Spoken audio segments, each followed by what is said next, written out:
আপন আপন বলিস যারে, কেউ তো আপন হয় না।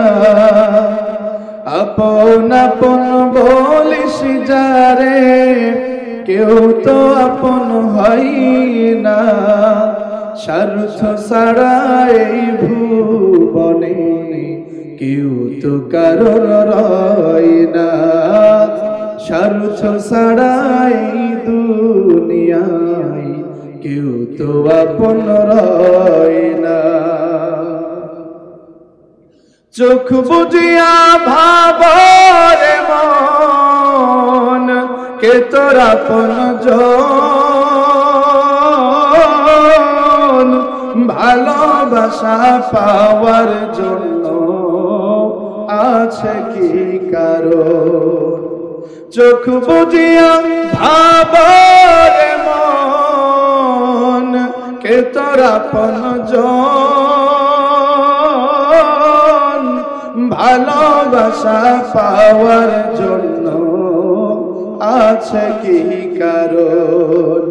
চোখের আড়াল হলে দেখিস, চোখের আড়াল হলে দেখিস তোর কথা কেউ কই না। স্বার্থ ছাড়া এই ভুবনে কেউ তো আপন রয় না। স্বার্থ ছাড়া এই দুনিয়ায় কেউ তো আপন রয় না। কার জন্য তোর ভালোবাসা, টাকা ঘরের বাড়ি, মরার পর কবরেতে রাখবে তাড়াতাড়ি।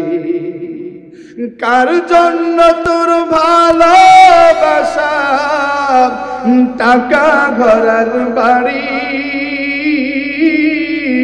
মরার পর কবরেতে রাখবে তাড়াতাড়ি। বিনা লাভে বন্ধু রে কেউ, বিনা লাভে বন্ধু রে কেউ তুলার বোঝাও পাই না। স্বার্থ ছাড়া এই দুনিয়ায় কেউ তো আপন হয় না। স্বার্থ ছাড়া এই দুনিয়ায় কেউ তো আপন হয় না। সৌভাগ্যবান এই জন্য বললাম, সবাইকে রব্বি করিম তাফসীর মাহফিলের জন্য কবুল করে না। যাদেরকে আল্লাহ তাআলা দিনের সঠিক বুঝদান করতে চায়, যাদেরকে রব্বি করিম ইকামতের দ্বীনের জন্য কবুল করতে চায়, হাবিবুল্লাহ বলেন ওয়ায়ুফাক্কিহু ফিদ্দীন, একমাত্র তাদেরকেই দ্বীনের সঠিক বুঝদান করে দ্বীনের দিকে নিয়ে আসে। আল্লাহ তাআলা বলেন, দুনিয়ার মানুষ শোনো, আমি রব যদি আমার কোন বান্দা বান্দিকে ভালোবেসে ফেলি, আল্লাহু ইয়াজতাবি ইলাইহি মান ইয়াশা, আল্লাহু ইয়াজতাবি, আমি আল্লাহ নির্বাচন করে নিয়েছি, আমি আল্লাহ বাছাই করে নিয়েছি আমার বান্দাদের মধ্য থেকে কতিপয় কিছু বান্দাকে। সুবহানাল্লাহ বলেন। আমি আল্লাহ ভালোবেসে, আমি রব পছন্দ করে আমার কিছু ইমানদার বান্দা বান্দিকে আমার জন্য আমার দিকে আসার জন্য বাছাই করেছি। আর আমার যেই সমস্ত বান্দারা আমার ডাকে সাড়া দিল, ওয়াহদি ইলাইহি মান ইউনিব, এ দুনিয়ার মানুষ তোমরা সাক্ষী থাকো, আমার হাবিব আপনি ঘোষণা করে দেন, আমি আল্লাহ তাদেরকে হিদায়াতের পথে পরিচালিত করব। ধোপাখোলা এলাকাবাসী যারা কোরআন শুনতে এসেছি, যারা গুনাহ থেকে বেঁচে অল্প সময়ের জন্য হলেও জান্নাতের বাগানে বসেছি, এই জান্নাতের বাগানে বসার জন্য আল্লাহ রাব্বুল আলামিন আমাদের জীবনের সব গুনাহগুলো maaf করে দিচ্ছেন। আল্লাহ বলেন, ইল্লা মান তাবা ওয়া আমানা ওয়া আমিলা আমালান সালিহান ফাউলাইকা ইউবাদদিলুল্লাহু সাইয়্যাতিহিম হাসানাত। আমার যেই বান্দা গুনাহ থেকে, আমার যেই বান্দা অপরাধ থেকে দুনিয়াবী কর্মকাণ্ড থেকে বিমুখ হয়ে তাওবা করে আমি আল্লাহর কোরআনের জন্য ফিরে আসে, হাবিবকে জানায়া দেন আমি আল্লাহ তার গুনাহগুলো maaf করে দিই। শুধু তার গুনাহগুলো maaf করি না, আমার ওই বান্দা বান্দির জীবনের গুনাহগুলারে আমি আল্লাহ সওয়াবে রূপান্তর করে দিই। আমার ভাইরা, আমরা যারা আসলাম আমাদেরকে কে এনেছেন? জোরে বলুন। আল্লাহ তাআলা এনেছেন। তিনি না আনলে আমরা এখানে আসতে পারতাম? অসম্ভব। আমার সামনে বসে আছেন যাদেরকে আল্লাহ তাআলা বাছাই করেছেন, নির্বাচন করেছেন, একমাত্র রব্বে কারীমের প্রিয় কিছু বান্দা। হাবিবুল্লাহ বলেন কত প্রিয়, ইন্না মিন ইজলালিল্লাহি ইকরামাতিশ শাইবাতিল মুসলিম, যে ব্যক্তি আমাদের বৃদ্ধ দাড়ি পাকা মুরব্বিদেরকে সম্মান করে, আমি নবী বললাম সে যেন আমি রাসূল এবং আমার আল্লাহকে সম্মান করবে। বসে আছেন মুরব্বি ইকরাম, যে মুরব্বিদেরকে সম্মান করলে হাবিবুল্লাহ রাসূলুল্লাহ সাইয়্যিদুনা কুদওয়াতুনাকে সম্মান করার সওয়াব পাওয়া যায়। সুবহানাল্লাহ বলেন। প্রিয় মুরব্বি ইকরাম, কলিজার টুকরা যুব সমাজ, যেই যুবকদের যৌবনের কারণেই ইসলাম প্রতিষ্ঠিত হয়েছে, আগামীতেও হবে। সুবহানাল্লাহ বলেন।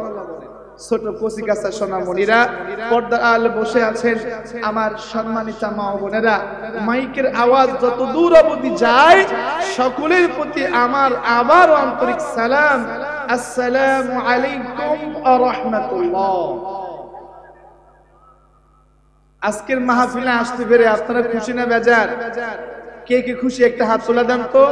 লিল্লাহি তাকবীর, লিল্লাহি তাকবীর। আজকের মাহফিলে আসতে পেরে খুশি হয়ে সকলে পড়ছি আলহামদুলিল্লাহ।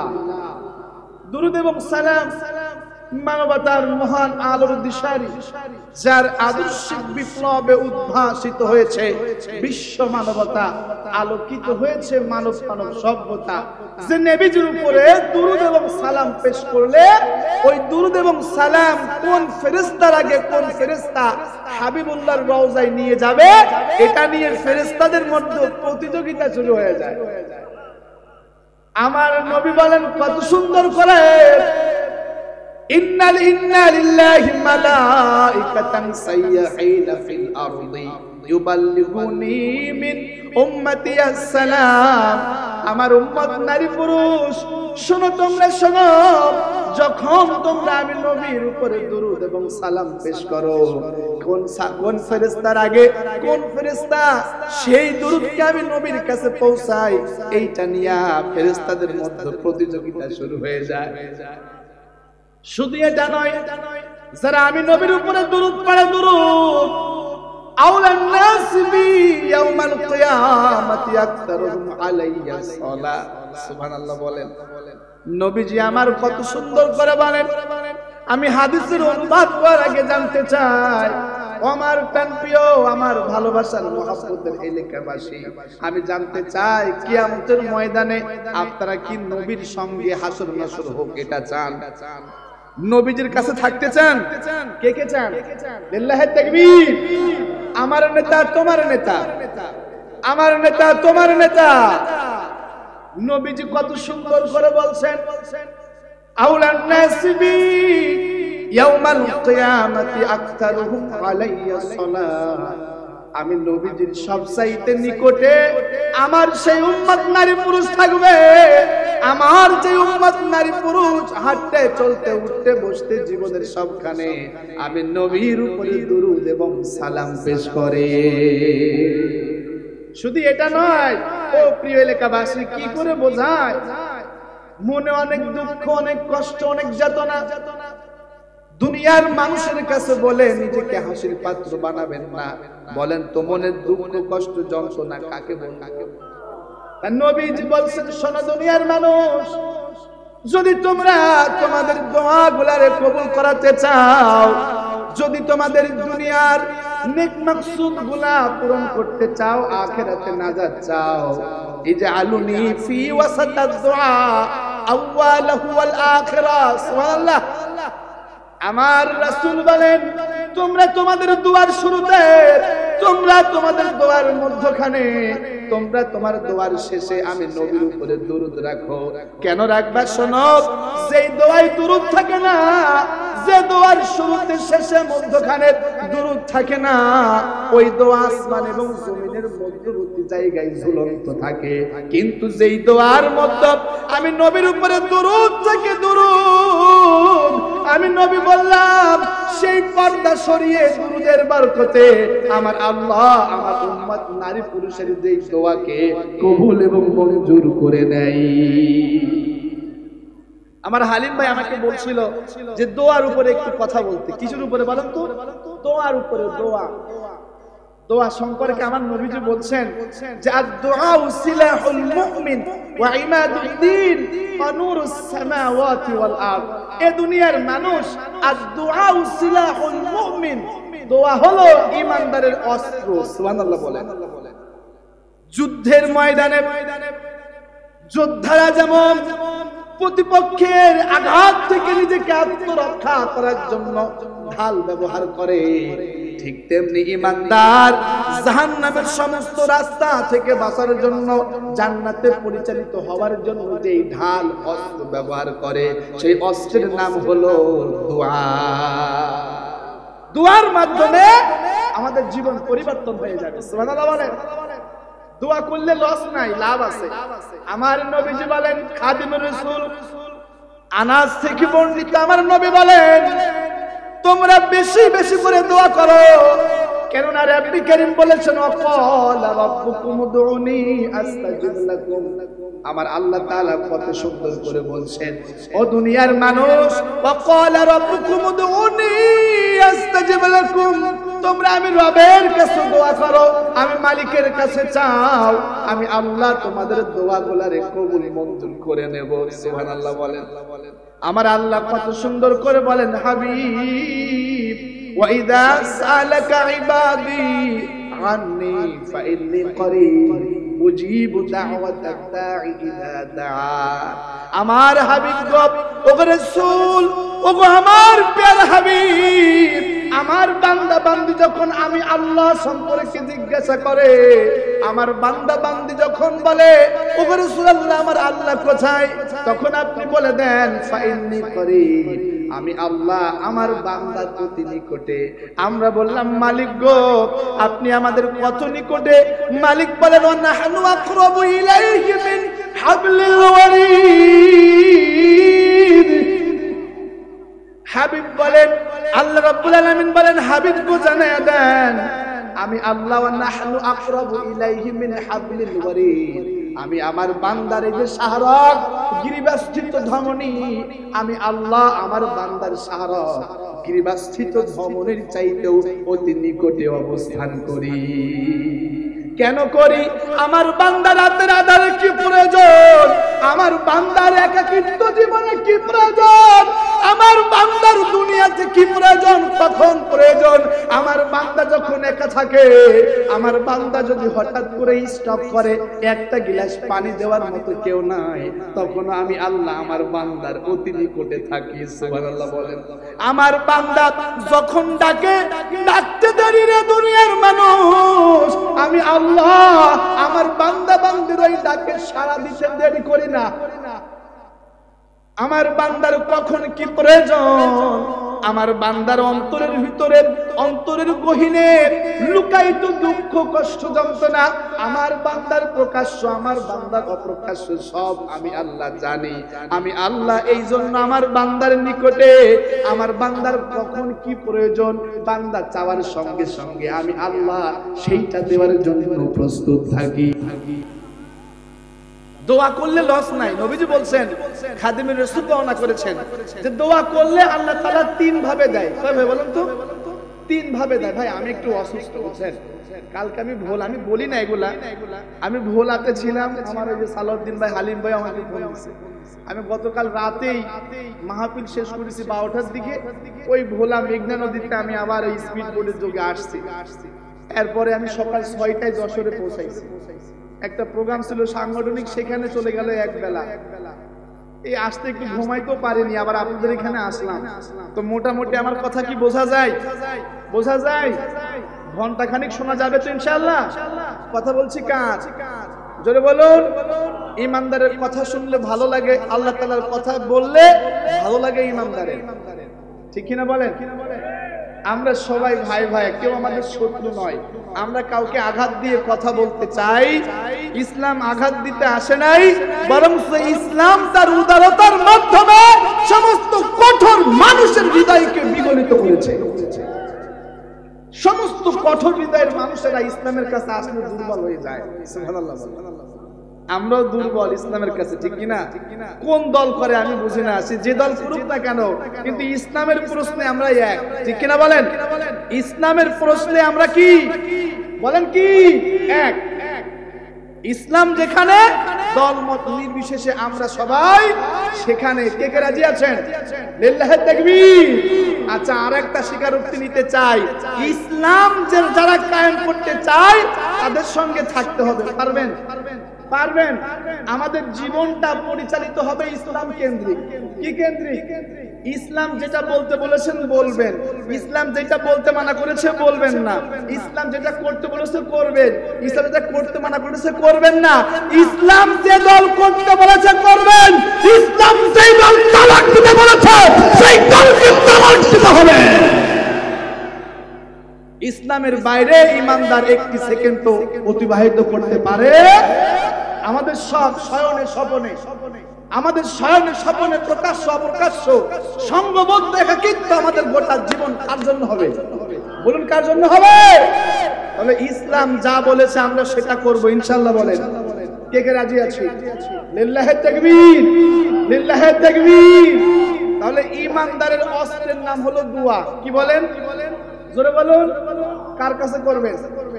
দোয়া করলে লস নাই, কি নাই? আল্লাহ তাআলা তিন ভাবে দেয়। প্রথম নাম্বার, রাসূলুল্লাহ বলেন যদি তার রিজিক হালাল হয়, কি হয়?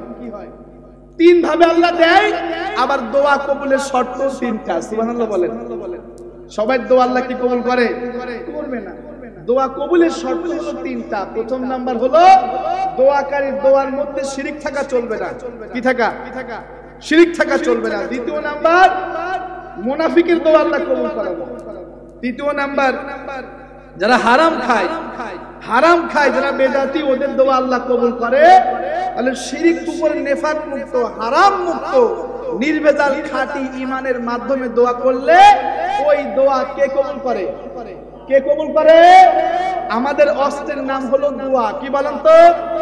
আমাদের অস্ত্রের নাম হলো দোয়া।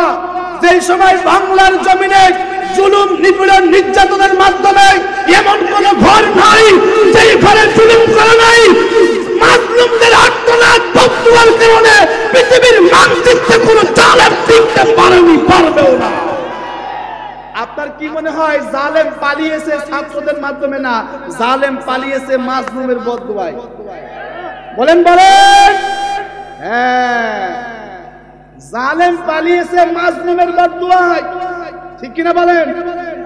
এমন কোন ঘর নাই বিগত 16 বছরে আওয়ামী লীগ নির্যাতিত হয়েছে ওদের দ্বারা। বলেন বলেন। আরে আমি শুনেছি অনেক আওয়ামী লীগের ভাই একটাই দিকে বলছে যে কি করলাম আওয়ামী লীগ করে, ওটা আমারও ছাড়া নাই। কথা বলেন নাই?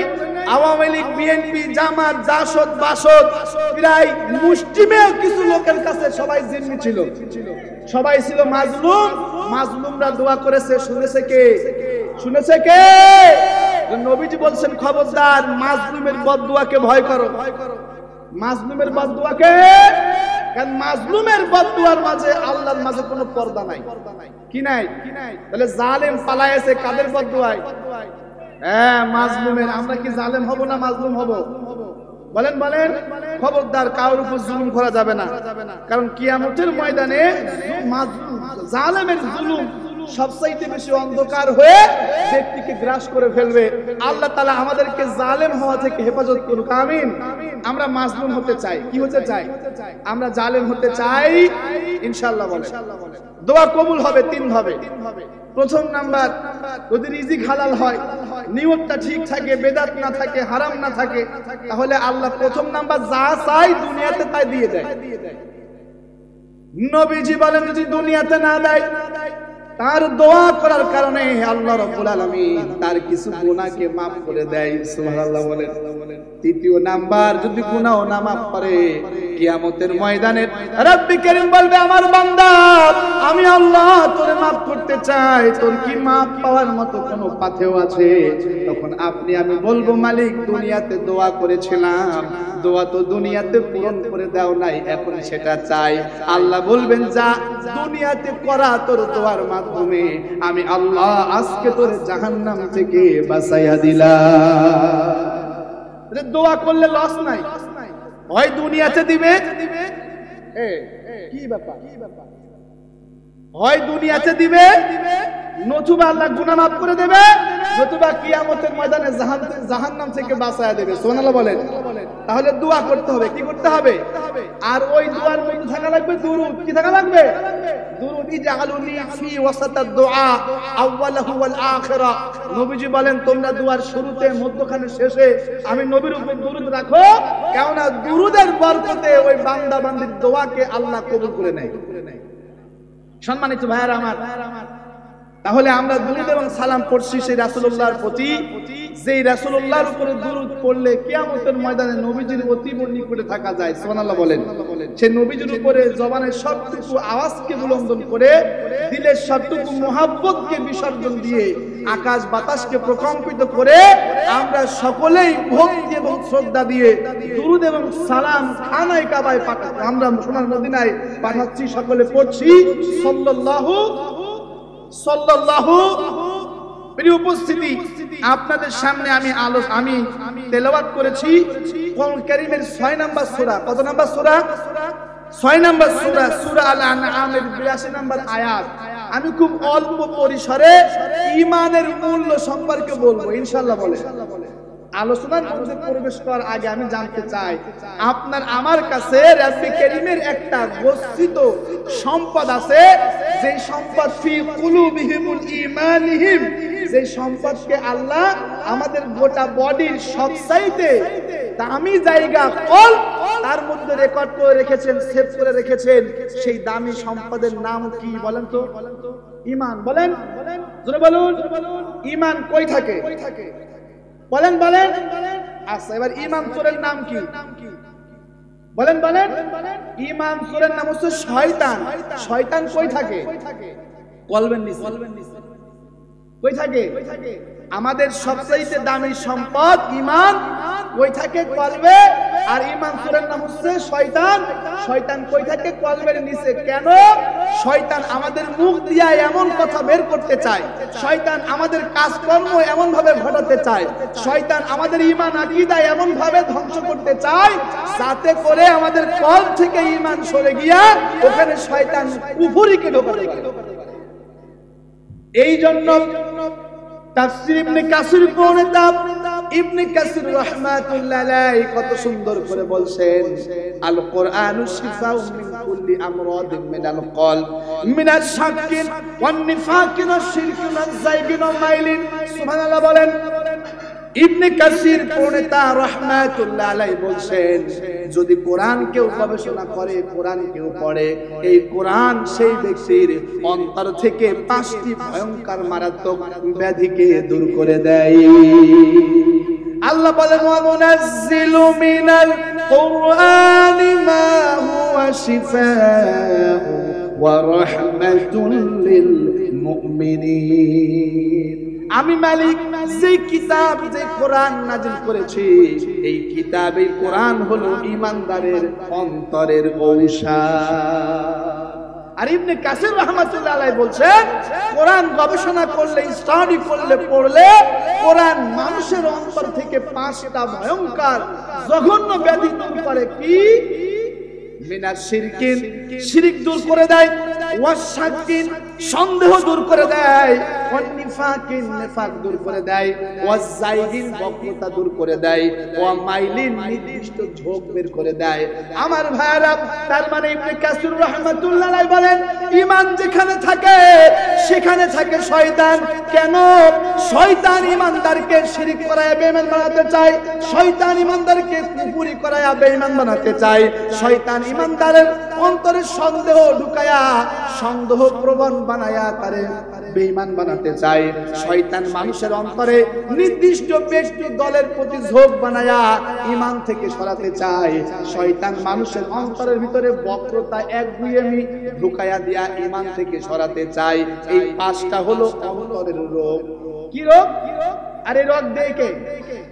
শয়তান কে দেয়? অন্তরে পাঁচটা রোগ আছে, ভালো করে বোঝেন। ঈমান থাকে কলবে, কই থাকে বলেন তো? জোরে বলুন।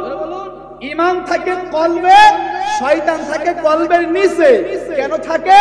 শয়তান আমাদের ঈমানের ভিতরে শিরক ঢুকাতে চায়, শয়তান আমাদের ঈমানের ভিতরে কুফর ঢুকাতে চায়, শয়তান আমাদের ঈমানের ভিতরে নেফাক ঢুকাতে চায়, আমাদের ঈমানের সন্দেহ ঢুকাতে চায়, আমাদের ঈমানের ঝোঁক ঢুকাতে চায়। ঝোঁক বোঝেন তো? ঝোঁক মানে হলো যে আওয়ামী লীগ করে, আওয়ামী লীগ ছাড়া কিছু বোঝে না। কথা বুঝছেন তো? এই আওয়ামী লীগের দিকে ঝোঁক। কোরআন হাদিসে যা বলবে সব কিছু মানতে রাজি, কিন্তু যখন তার দলের বিরুদ্ধে যাবে তখন আর মানতে রাজি না। তার মানে ওর ঝোঁক কোরআন হাদিসের দিকে না, ওর ঝোঁক হলো ওর দলের ভিতরে। আর এই ঝোঁক দান করে ইবলিস, শয়তান। এই ঝোঁক দেয় শয়তান, দেয়। এই ঝোঁক আছে, ঝোঁক যে জামাত করে, জামাত ছাড়া আর কোনো কিছু বোঝেই না। যে বিএনপি করে, বিএনপি ছাড়া কিছু বোঝে না। এক কথায় নির্দিষ্ট ব্যক্তি তন্ত্র মন্ত্র দিকে ঝোঁক সৃষ্টি করে দেয় শয়তান। কেন? কারণ নির্দিষ্ট কিছুর দিকে ঝুঁকে গেলে মানুষ কোন হাদিস থেকে সরে যাবে, তার মানে মানুষ ঈমান থেকে সরে বেঈমান হবে। আর মানুষকে বেঈমান বানানোর ওয়াদা আল্লাহর কাছে শয়তান করেছিল। কথা বুঝছেন তো? আল্লাহ চাই আমরা ঈমানের পথে থাকি। কিসের পথে থাকি বলেন তো? আল্লাহ চাই আমরা ঈমানের পথে থাকি, ঈমানের পথে থেকে জান্নাতে যাই। আর শয়তান চাই ঈমান থেকে সরে আমরা বেঈমান হয়ে যাই। আমরা কোন দিকে যাব? বলেন বলেন, কোন দিকে যেতে চাই? শয়তানের প্রলোভন, শয়তানের ধোঁকায় কখনো ঈমানদার পড়তে পারে? আমার ভাইরা, তাহলে কোরআন, আমার সম্মানিত মা বোনেরা, এত সকাল সকাল এত মহিলা কেন? সম্মানিত মা বোনেরা, আপনারা সামনের দিকে এগিয়ে আসেন, আমাদের অন্য বোনদেরকে বসার সুযোগ করে দেন, একটু জিকির করেন। সুবহানাল্লাহ, আলহামদুলিল্লাহ, লা ইলাহা, বলেন সুবহান, লা ইলাহা। মরে যাব যখন আমি, হয়ে যাব লাশ, বন্ধু বান্ধব ছেড়ে দেবে তখন আমার পাশ। ঠিক কিনা? মরে যাব যখন আমি, হয়ে যাব লাশ, বন্ধু বান্ধব ছেড়ে দেবে তখন আমার পাশ। পাশ কাটো অতি তাড়াতাড়ি,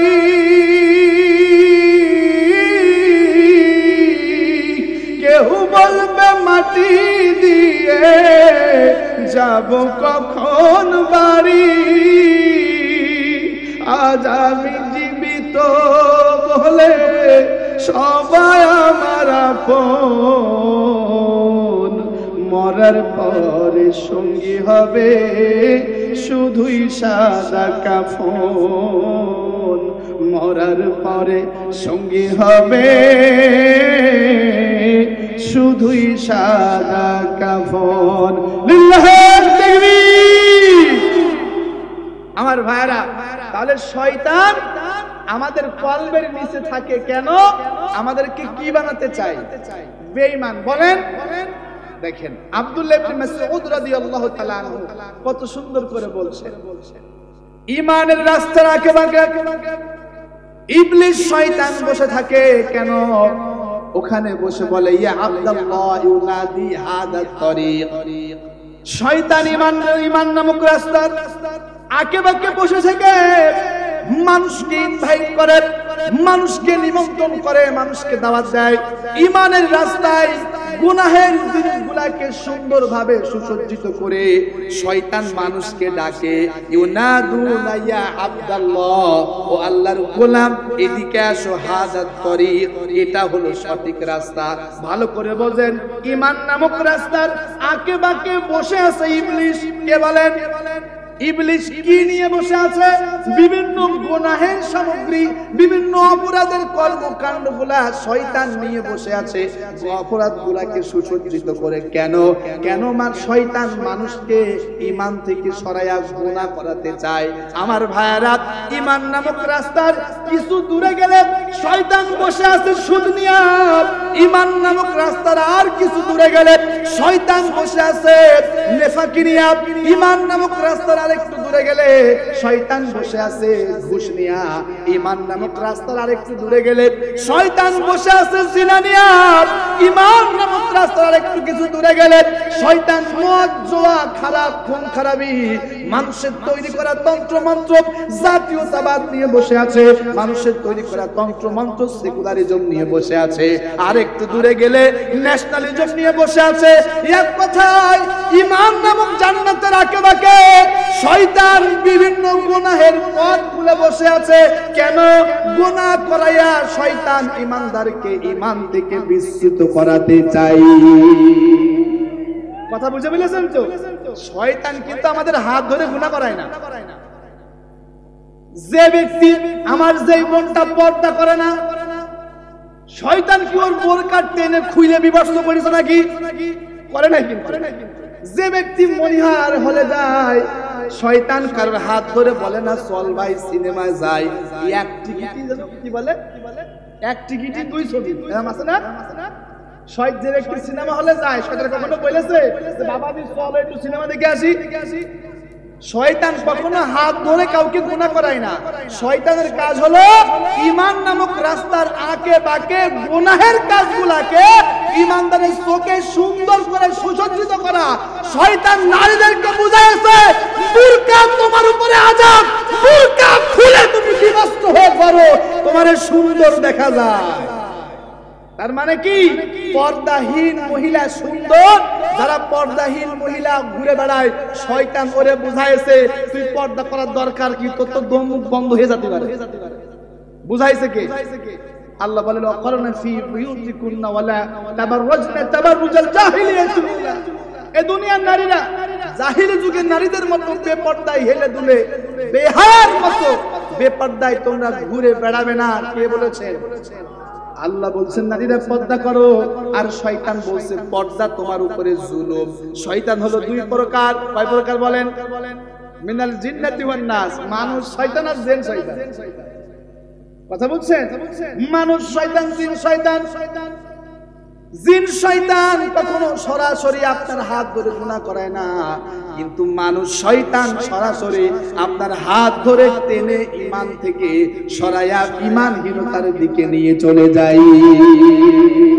মানুষ শয়তান বলে আপনারা বলবে তোমার আমি 5000 টাকা দেব, আগামীকাল সকালবেলায় টিপটা তুমি ওরে দিও। বুঝেন নাই? মানুষ শয়তান এক প্যাকেট বিড়ির মাধ্যমে, মানুষ শয়তান একটা চার মাধ্যমে ঈমানদারের ঈমানটাকে কিনতে চায়। তাই কি না? আর যাদের ঈমান বড় বড় বড়, ওই এক প্যাকেট বিড়ি আর চা দিবি মোটামুটি, যে বিড়ি খাতি খাতি আবার ওর বউ ওরে তালাক দিতে চায়। মানে ওর গন্ধে, বিড়ির গন্ধে ওর বউ অতিষ্ঠ। ঠিক কি না? মানে এইরকম নেতা, ওই নেতার পিছনে স্লোগান দেয়, কি দিয়েছে 500 টাকা, অমুক নেতার চরিত্র ফুলের মতো পবিত্র, দুনিয়ার কথা বলে। আমার ভাইরা, এই মানুষ শয়তান, মানুষ শয়তান মানুষের হাত ধরে ঈমান থেকে দূরে নিয়ে যায়। নাউজুবিল্লাহ বলেন। তাহলে ভালো করে মনে রাখবেন, হাত মাখ চোখ নাক মুখ থাকলেই মানুষ হওয়া যায় না। মানুষ হওয়া মুখ দেখে কি মানুষ সে না যায়, হায় মুখ দেখে কি মানুষ সে না যায়। আর মানুষ বড় আজব প্রাণী, মানুষ বড়, আর মানুষ বড় আজব প্রাণী, দুঃখ দুঃখ দিয়ে মজা পায়, মুখ দেখে কি মানুষ না যায়, হায় মুখ দেখে কি মানুষ না যায়, মুখ দেখে মানুষ না যায় না, কারণ অমানুষগুলা দেখতে মানুষের মতো, ঠিক কিনা বলেন? অমানুষগুলা দেখতে কিসের মতো বলেন? এই জন্য হাজারো অমানুষের ভিড়ে সঠিক মানুষ খুঁজে পাওয়া বড় মুশকিল, ঠিক কিনা বলেন? মানুষ শয়তান হলো তারা দীর্ঘ 16 বছর হাফেজে কোরআন আলেম ওলামার বিরুদ্ধে যারা কথা বলেছিল তারা হলো মানুষ শয়তান। মানুষ শয়তান হলো তারা।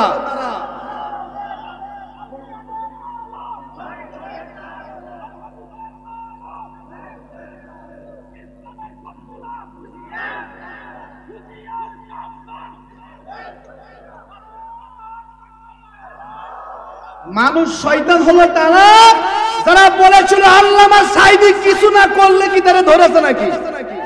ও টাটকা মানুষ শয়তান। মানুষ শয়তান হলো তারা দীর্ঘ বছর জুলুম করে 40 সাল পর্যন্ত ক্ষমতায় টিকতে চেয়েছিল।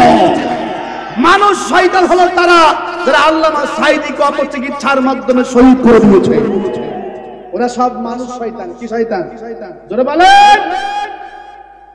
আর বর্তমানে কিছু মানুষ শয়তান আছে, এক সময় যারা কালভার্ট ব্রিজ লুটে ফুটে খেয়েছে, ওই শয়তানদের উত্তরসূরি কিছু শয়তান এখন বলে, ভাই তুমি আগে কত দিতে? বলে 100। বলে জুলুম করবে না, তুমি 100 দিতে, সেই 100 এখন ওন্না দিয়ে আমারে দাও। ঠিক না? মানুষ শয়তান চিনা লাগবে তো, না চিনলে ইমান বাঁচাবেন কি করে? শয়তান দুই প্রকার, মানুষ আর জিন। জিন শয়তান মানুষের হাত ধরে গুনাহ করায় না, কিন্তু মানুষ শয়তান মানুষের হাত ধরে গুনার দিকে নিয়ে যায়। কথা বুঝছেন তো? কিন্তু শয়তান না চিনলে তো বিপদ।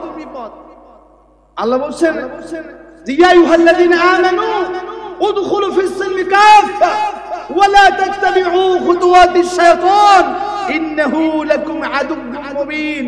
ইসলামের ভিতরে পরিপূর্ণ ঢোকো আর শয়তানের পদাঙ্ক অনুসরণ করো না, কেননা শয়তান তোমাদের প্রকাশ্য শত্রু।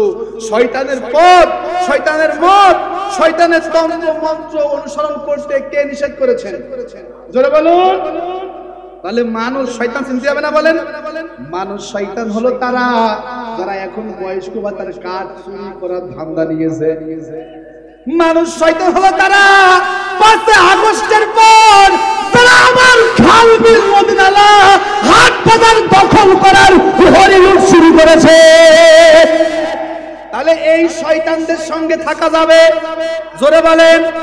আল্লাহ বলছেন খবরদার শয়তানের দেখানো রাস্তা, শয়তানের দেখানো তন্ত্র মন্ত্রকে অনুসরণ করবা না। এরপরও যারা ওদের দিকে থাকবে ওরা হলো শয়তানের ছেলেবেলা। আর শয়তানও জাহান্নামে যাবে, ওর ছেলেবেলারও জাহান্নামের দিকে নিয়ে যাবে। কিয়ামতের ময়দানে ছেলেবেলারা বলবে ওয়াকালাল্লাযীনা কাফারু রাব্বানা আরিনাল্লাযাইনি আযাল্লানা মিনাল জিন্নি ওয়াল ইনসি নাজআলহুমা তাহতা আকদামিনা লিয়াকুনা মিনাল আসফালিন। সেই দিন এই যে আমি সাইফুল নাবিন করবেন এত বললাম, খবরদার মানুষ শয়তান জিন শয়তানের পদাঙ্ক অনুসরণ করো না। এরপরও যারা দুনিয়ার সামান্য কিছু অর্থবিত্ত যশ খ্যাতি অর্জন করার জন্য ইসলাম ছেড়ে দিয়া, ইসলামিজম ছেড়ে দিয়া শয়তানের দেখানো রাস্তায় চলবে, কিয়ামতের ময়দানে বলবে মালিক ওগো রব আল্লাহ, দুনিয়াতে তো আমার হুঁশ হয় নাই, এখন আমার হুঁশ হয়েছে আল্লাহ। মানুষ এবং জিনদের মধ্য থেকে যারা আমাদেরকে ঈমানের পথ থেকে বিস্মৃত করে দিয়েছিল, আজকে তাদেরকে দেখান, তাদেরকে পদদলিত করে জাহান্নামে যেতে চাই। নাউজুবিল্লাহ বলেন। যদি এখন মানুষ শয়তান জিন শয়তান চিনে যদি এখান থেকে না বাঁচেন, কিয়ামতের ময়দানে বলবে যে আল্লাহ ওরে দেখাও, ওরে পদদলিত করে অপমানিত করে তারপরে জাহান্নামে যাব। আপনারা কিন্তু জাহান্নামে যাওয়াই লাগবে, ঠিক কিনা বলেন? ঈমানের উপর টিকে থাকতে হবে ইনশাআল্লাহ বলেন। ইমানের মূল্য আজকে মুসলমান বুঝে না তো, এজন্য যত্র যেখানে সেখানে ইমান নষ্ট করে ফেলে। আমার ভাইরা, ইমান হলো সত্য, ইমানের বিপরীত হলো কুফর, কুফর হলো মিথ্যা। ইমান হলো আলো, ইমানের বিপরীত কুফর, এটা হলো অন্ধকার। ইমান হলো জান্নাত, ইমানের বিপরীত কুফর, শিরক, নিফাক, এইটা হলো জাহান্নাম। ইমান মানে জান্নাত, ইমানহীনতা মানে জাহান্নাম। এখন বলেন কোন দিকে যাব? ইমানের মূল্য বুঝেছিল সাহাবীরা, যার কারণে বেলাল তার মুনিবের দ্বারা এমন কোন জুলুম, নির্যাতন, নিপীড়নের শিকার হয় নাই। বেলাল তার জীবন দিয়েছে, কিন্তু সে ঈমান থেকে বিন্দু মাত্র সরে যায় নাই। ঈমানের মূল্য বুঝেছেন সুমাইয়া রাদিয়াল্লাহু তাআলা আনহা। এইজন্য আবু জাহেল নামক জালেমের কল্লবের আঘাতে শহীদ হয়েছেন, কিন্তু ঈমান থেকে খারিজ হয়ে যায় নাই। ঈমানের মূল্য বুঝেছিলেন রাহমাতাল লিল আলামিন, যার কারণে দীর্ঘ 3টা বছর শিয়া আবু তালিবে মানবতার জীবন যাপন করেছেন। এমনকি নিজের মাতৃভূমি ছেড়ে মদিনায় হিজরত করেছেন, তারপরেও বাতিলের সঙ্গে কখনো আপোষ করে নাই। আমার ভাইরা, ঈমানের মূল্য যারা বুঝবে ওরা হাসতে হাসতে ফাঁসির মঞ্চে যাবে, কিন্তু ঈমান থেকে বিন্দু মাত্র সরে যাবে। ওই পতিত স্বৈরাচার জালিম শাসক আল্লামা সাঈদীকে ঈমান থেকে সরানোর জন্য এমন কোন লোক হয় নাই যা দেখায় নাই। আল্লামা সাঈদী দুনিয়াকে তুচ্ছ করে দিয়ে শহীদ হওয়ার প্রস্তুতি নিয়েছেন, জীবন দিয়েছেন, কিন্তু ঈমান থেকে বিন্দু মাত্র সরে যায় নাই।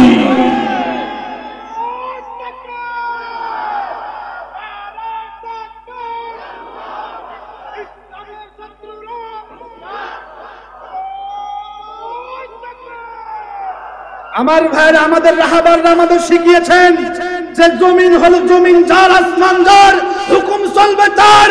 রব্বে কারীমের হুকুম এই জমিনে বাস্তবায়ন করার জন্য, ঈমানের অপরিহার্য দাবিকে বাস্তবায়ন করার জন্য ফাঁসির মঞ্চে উঠে জীবন দিব। জালিমের সঙ্গে আঘাত করে কখনো ঈমান থেকে সরে যেতে পারবো না। ঈমানের মূল্য যারা বুঝবে তাদের কাছে দুনিয়া তুচ্ছ। বলেন, ঈমানের মূল্য যারা বুঝবে এই দুনিয়া তাদের কাছে তুচ্ছ, কিচ্ছুই না। কারণ ঈমানদাররা জানে আমি বললে শহীদ, বাঁচলে গাজী। যেন আমার ভাইরা, ঈমানের মূল্য বুঝতে হবে। আমি খুব অল্প সময়ে ঈমানের মূল্যের উপরে কয়েকটা হাদিস বলে বিদায় নিতে চাই। আমার ভাইরা, আমার ইনামুল ভাই আসার আগে আমি একটু ঈমানের মূল্যের উপরে কয়েকটা হাদিস তেলাওয়াত করতে চাই, ইনশাআল্লাহ। বলেন, ঈমানের কত মূল্য একটু ভালো করে বুঝেন।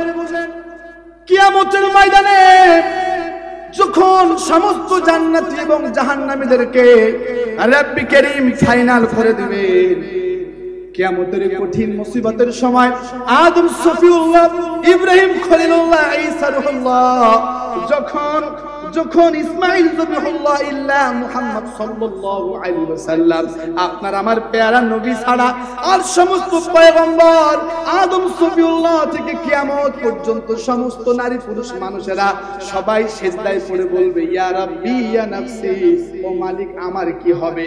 কিন্তু আপনার আমার নবী সিজদায় পড়ে বলবেন ইয়া রাব্বি উম্মতি। ওই সময় আমার আল্লাহ বলবেন হাবিব ইয়া মুহাম্মদ ইরফা রাসাক, হাবিব আমার আপনি কেন সিজদায় ক্রন্দনরত রয়েছেন? ওগো হাবিব, আপনি আপনার মাথাটাকে উঠান। সুবহানাল্লাহ বলেন। ওয়া কুল ইসমা'লাক, হাবিব আমার কি বলতে চান আপনি বলুন, আমি আল্লাহ শুনবো। ওয়াসাল তুতা, আপনি কি চান বলুন, আমি আল্লাহ সেটা দিতে চাই। ওয়াশফা তুশাফা, হাবিব আমার আপনি সুপারিশ করুন, আমি আল্লাহ আপনার সুপারিশকে গ্রহণ করতে চাই। সুবহানাল্লাহ বলেন। আমার ভাইরা, ওই সময় যখন নবীজি মাথা উঁচু করে বললেন ফাকুল ইয়া রাব্বি উম্মতি, ওগো মালিক আমার উম্মতরা দুনিয়াতে নফসের ধোঁকায় পড়ে, শয়তানের ধোঁকায় পড়ে আমার উম্মতরা ঈমান থেকে সরে গিয়েছিল। গো মালিক, ওগো মালিক আমার আল্লাহ। লিল্লাহি তাকবীর, লিল্লাহি তাকবীর। প্রধান বক্তার আগমন, মাওলানা ইনামুল হাসান বিন নূর ভাইয়ের আগমন, হিলফুল ফুজুল যুব সংঘের পক্ষ থেকে, যশোরবাসীর পক্ষ থেকে লিল্লাহে তাকবীর।